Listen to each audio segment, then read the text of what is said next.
Shalom, Jemaat Gereja Yesus Ketapang. Kiranya kita selalu dipuaskan oleh Tuhan, sumber kehidupan kita. Sebelum kita merenungkan firman Tuhan hari ini, mari kita berdoa.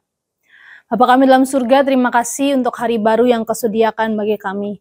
Terima kasih untuk segala kebaikan dan kasih-Mu kepada kami. Sekarang kami rindu untuk membaca dan merenungkan firman-Mu. Berbicaralah ya Roh Kudus kepada setiap hati kami. Hanya dalam nama Tuhan Yesus kami berdoa. Amin. Renungan firman Tuhan hari ini terambil dari Mazmur pasal yang ke-103. Saya akan membacakan hanya di ayat yang pertama dan yang kedua. Demikianlah firman Tuhan.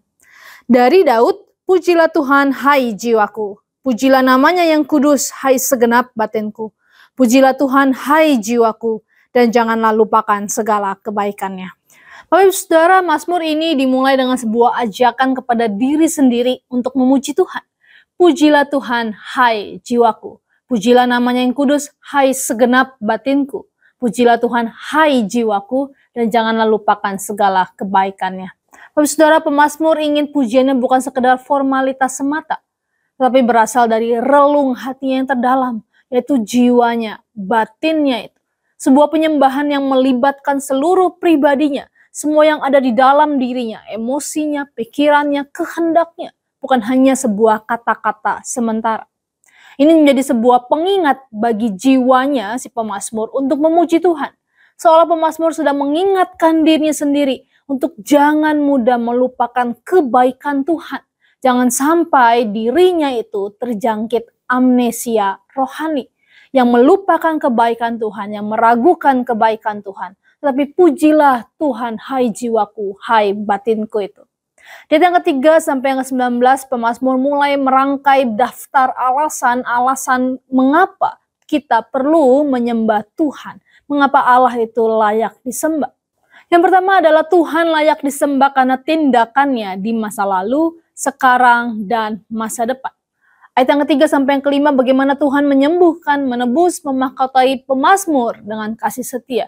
Dan bukan hanya pemazmur tentunya, tapi kita pribadi mengalami bagaimana Tuhan yang menyembuhkan, menebus, memahkotai kita dengan kasih setia. Ayat yang ke-6 sampai yang ke-9, pemazmur mengingat tindakan Tuhan terhadap Musa dan bangsa Israel. Bagaimana kasih setia Tuhan, kebaikan Tuhan dinyatakan di masa lalu melalui Musa dan bangsa Israel. Dan bukan hanya itu, sepanjang sejarah Israel, ayat yang ke-10 sampai ke-14, bagaimana Tuhan terus menyatakan kebaikan demi kebaikan, kasih setia demi kasih setia. Dan terlebih lagi ayat yang 17-19, kesetiaan Tuhan itu berlaku dari generasi ke generasi. Bahkan sampai hari ini pun kita boleh melihat betapa baiknya Tuhan, bukan hanya untuk diri kita, tapi kepada orang tua kita, kepada generasi di atas kita, bahkan terlebih lagi kepada generasi di bawah kita, anak, cucu. Bagaimana Tuhan memberkati setiap kita. Bapak Saudara, karena itu kalau Tuhan terus bertindak di masa lalu, sekarang hingga masa depan, karena itu jangan pernah lupakan segala kebaikannya. Mungkin kita perlu melatih diri kita setiap hari, mengingat-ingat kebaikan Tuhan. Mungkin setiap hari kita perlu melatih diri kita untuk mencatat minimal mungkin 2-3 kebaikan Tuhan yang kita alami hari itu. Sehingga ketika kita mulai di dalam keraguan, dalam pergumulan, kita boleh membuka kembali tulisan demi tulisan. Dan kita boleh melihat Tuhan terus bekerja dari masa lalu, sekarang, bahkan selama-lamanya. Dan yang kedua adalah Tuhan layak disembah karena siapa Dia dibandingkan siapa kita. Pemazmur begitu mengontraskan sifat dan karakter Allah dibandingkan manusia. Allah digambarkan sebagai pribadi yang penyayang, pengasih, panjang sabar, Bapa yang penuh kasih. Sedangkan manusia hanya debu, rumput, bunga yang cepat layu, bahkan dikatakan berdosa. Sungguh satu kontras yang begitu dalam, bukan? Langit dan bumi, Allah yang penyayang, pengasih, panjang sabar, Bapa yang penuh kasih. Sedangkan manusia, debu, rumput, bunga yang cepat layu, berdosa. Karena itu Tuhan layak untuk kita sembah, karena kesetiaan tidak pernah bergantung kepada kesetiaan kita. Berapa kali kita gagal dan jatuh dalam dosa, tapi Tuhan tidak pernah menyerah atas setiap kita. Kesalahan kita bukanlah akhir dari segalanya. Karena di atas kayu salib, Yesus telah menyelesaikan semuanya. Dan kini kita dapat datang dengan penuh keberanian ke hadirat Tuhan untuk menyembahnya. Karena itu jangan lupakan segala kebaikan Tuhan itu. Dia Allah yang agung dan ajaib itu. Begitu mengasihi dan menebus hidup kita. Cuma kasih Kristus pujian itu kemudian tidak hanya berhenti di dalam diri pemazmur seorang diri. Walaupun di awal dia mengingatkan dirinya, tapi di ayat yang ke-20 sampai ke-22, dia kemudian mulai mengajak segala makhluk untuk menyembah Tuhan. Para malaikat pahlawan perkasa, tentara Tuhan, pejabat-pejabat surgawi, segala buatan di seluruh alam semesta. Tapi saudara, itulah hati yang menyembah kepada Tuhan.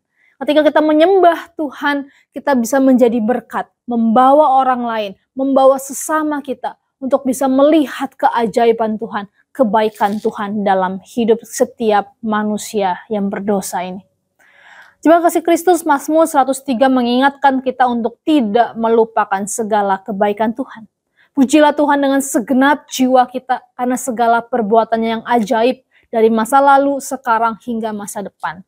Pujilah Tuhan dengan segenap batin kita karena Dia adalah Allah yang penuh kasih, penyayang, dan setia kepada kita. Manusia-manusia berdosa yang tidak layak menerima semua kebaikan itu. Karena itu biarlah penyembahan kita bukanlah sekedar formalitas atau rutinitas di hari Minggu. Penyembahan itu lahir dari hati yang sadar akan kebaikan Tuhan. Hati yang penuh ucapan syukur dan percaya kepada kesetiaan Tuhan. Jangan jadikan penyembahan hanya 1/168. Artinya 1 jam dalam seminggu. Yaitu 1 waktu kita beribadah. Penyembahan kita kepada Tuhan seharusnya 7/24. 7 hari dalam seminggu. 24 jam sehari. Setiap waktu, setiap detik, kita sadar kita boleh hidup dan kita boleh menyembah Tuhan dalam keseluruhan hidup kita. Pikiran kita, kehendak kita, apa yang kita lakukan, kita boleh mengajak setiap orang untuk menyembah Tuhan. Mengajak orang-orang sekitar kita untuk juga melihat kebaikan Tuhan di dalam hidup kita. Karena itu pujilah Tuhan, hai segenap jiwa kita, agar kita boleh melihat kebaikan Tuhan demi kebaikan setiap hari. Amin. Mari kita berdoa. Bapa dalam surga, terima kasih kami punya Allah yang begitu luar biasa baik dalam hidup kami.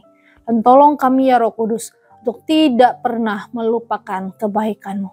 Tolong kami Tuhan hari ini untuk boleh menjalani hari-hari ke depan, untuk sungguh boleh di dalam ucapan syukur dan bahkan terlebih lagi di dalam kerinduan membawa orang-orang mengenal Tuhan Yesus. Dalam nama Tuhan Yesus kami sudah berdoa. Amin.